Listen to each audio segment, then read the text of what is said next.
Get me that signal. We need more power.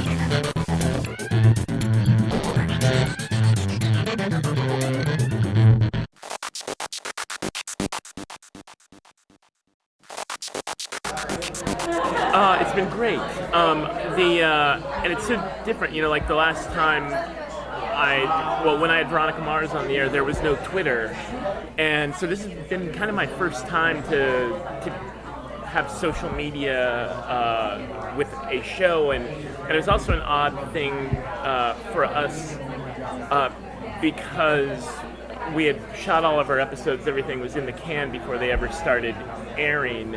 And usually, like, when you have a show on the air, you're getting response that's only like 4 weeks, like you're 4 weeks ahead of the fan response, and so you could kind of steer the ship. You could kind of hear what fans are responding to, what they like, what they don't like, and kind of adjust a little bit midstream. This time, there was no opportunity to do that, so we had to kind of rely solely on what are we digging in the show, what are we thinking works. But it was fun.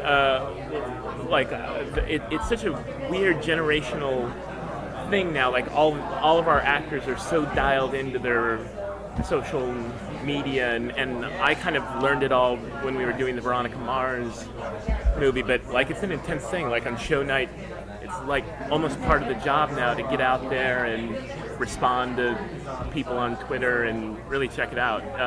It's fun. Yeah, I mean, there used to be television without pity when we did Veronica Mars, and so you'd get wow, and in a way that was more interesting because you could get the long blocks of thoughtful, and now it's 140 characters, but it still tells you a lot about what's working and what's not working. Oh yeah, like the response to the death of Lowell, like I had no idea how that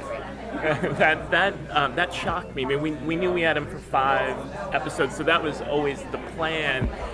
And we thought, Bradley is a terrific actor, and we were watching it and thinking, oh, this played well, this is nice. But there were so many reactions like, we will not forgive you for this.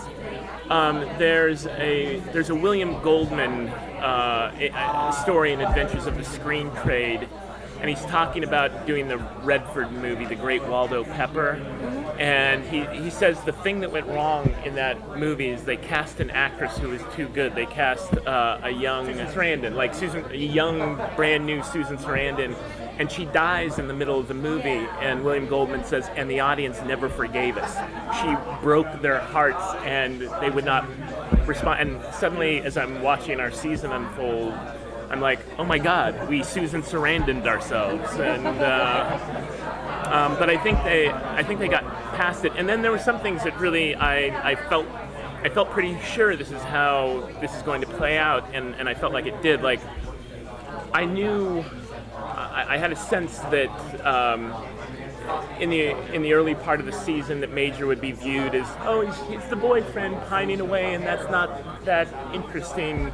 But we had that storyline in mind the whole time for his evolution, and I thought by the end, people are gonna be on board for that Major story, and I felt very good about that. Well, in season 1, like Blaine was killing homeless teenagers, and I'm trying, there's going to be more, there's going to certainly be mayhem and some dark times. I don't know necessarily if we're going to top that, just in terms of sheer evil. But it'll have its moments of darkness. It's so, we're a zombie show, but we sort of know from the beginning that we're not going to out Walking Dead The Walking Dead. That we are still going to try to be flippant and funny and make the comedy work. And if we went into just an unrelentingly dark place, I don't know that the tone of our show would work. But that'll certainly have its moments of intensity, and there will be blood. It's being on the show. It doesn't feel like a comic book adaptation because we're quite far removed from our source material. But it's things like being part of Warner Brothers and DC and being part of that family, that as a comic book fan is a big deal. Like, they send me comics and they give me Frank Miller statues and stuff, and I'm like, yeah, that's great. Like, that's awesome. Where are you guys in the season? Are you filming or are you on break? We begin filming a week after next. So yeah, we're all heading over to Vancouver as soon as the as the convention's done, and then we start filming season 2. Yeah. Well, it wasn't a cliffhanger because it was I think it's resolved. Oh, pretty heartbreaking. She left. Yeah, she left him. But it was never about him.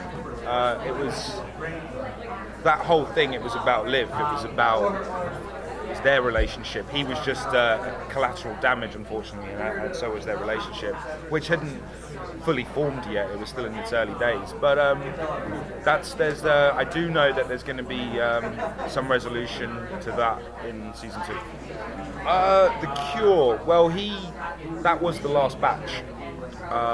And as I'm aware, a large chunk of Ravi's journey through season 2 is Cure-based. It's about redeveloping it, trying to find experimentation, and they have a lot of fun with it. I've heard there's some great comedy scenarios that are to come. So yeah, his journey is about that Cure. Yeah, I mean, it's a lot of it. There is a lot of rebuilding to do within the show. I think Major's character and Liv's character. They have obviously they have some resolving to do, as does Peyton and Liv, and so it's and Clive and I think Major also have a bit of beef. So it's yeah. I mean, it's all going to start, and again, I have no idea what the outcome is, but it's all fallout and rebuilding from the season 1. I don't think he let her have it. I don't even remember. If I remember correctly, he told her, explained to her why we can't use it now, and I think he put it back in the fridge. And then it was her decision. Like, I think she just decided of her own against his better judgment. I just think he never wanted her to risk her life like that. And again, I don't think it's going to be a huge falling out. They're very good friends. They're very close. I don't think it's the biggest betrayal in the world. But yeah, I think there'll definitely be some friction, and there'll be some form of explanation behind how they got back together or how they became friends. I don't know, but I'm guessing there is something. Rats. Yeah, I hate rats, and they only found out after they sent us a script, and I was like, you know, I'm from London. Rats, we have a rat problem. So they're not pets. They're just, you know. I was fine with all the. I went to a real morgue, you know, and saw real dead bodies and stuff. But it was the rat that I was like, You need that signal. We need more power.